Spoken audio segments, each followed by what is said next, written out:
Hebreo Kabanata 9. Sa katotohanan nga ang unang kasunduan ay mayroon din namang mga palatuntunan ng paglilingkod na ukol sa Diyos, at isang makasanlibutang dakong banal.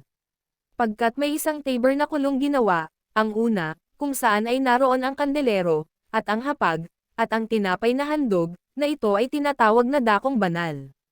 At pagkatapos ng ikalawang tabing, ang tabernakulong tinatawag na pinakabanal sa lahat. Na ito ay may gininto ang dambana ng kamangyan, at ang kaban ng kasunduan na nababalutan sa paligid ng ginto, kung saan naroon ang gininto ang sisidlang may mana, at ang tungkod ni Aaron na umuusbong, at ang mga tapyas na bato ng kasunduan.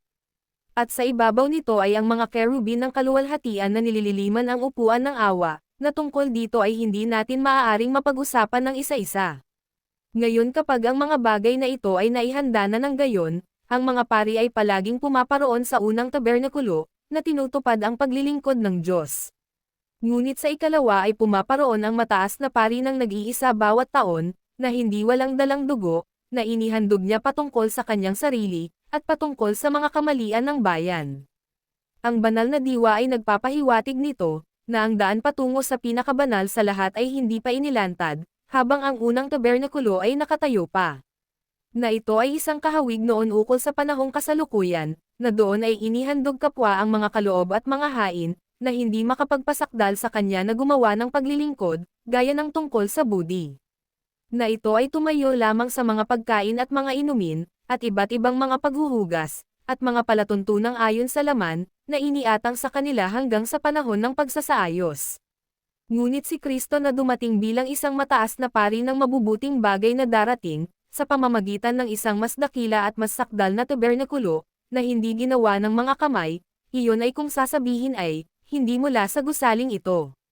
Ni sa pamamagitan ng dugo ng mga kambing at mga guya, kundi sa pamamagitan ng sarili niyang dugo ay pumasok siya minsan patungo sa banal na dako, na kinakamtan ang walang hanggang katubusan dahil sa atin. Pagkat kung ang dugo ng mga lalaking baka at ng mga kambing, at ang mga abo ng isang dam-alagang baka na iwiniwisik sa marumi, ay nagpapabanal sa ikadadalisay ng laman.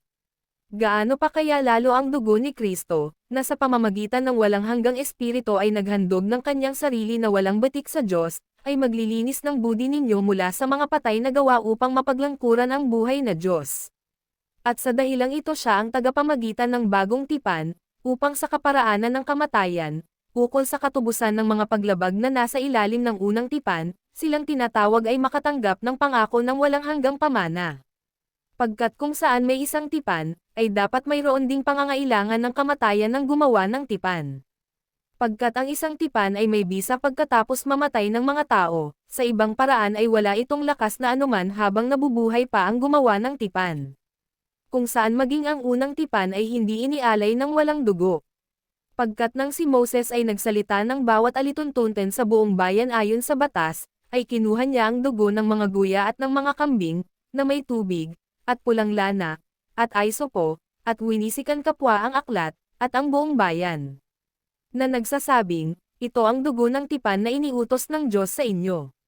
Bukod doon ay winisikan niya ng dugo kapwa ang tabernakulo, at ang lahat ng mga sisidlan ng ministeryo.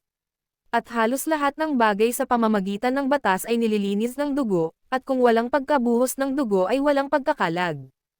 Kung gayon ay kailangan ito na ang mga huwaran ng mga bagay sa mga langit ay madahisay ng mga ito, ngunit ang mga makalangit na bagay mismo nang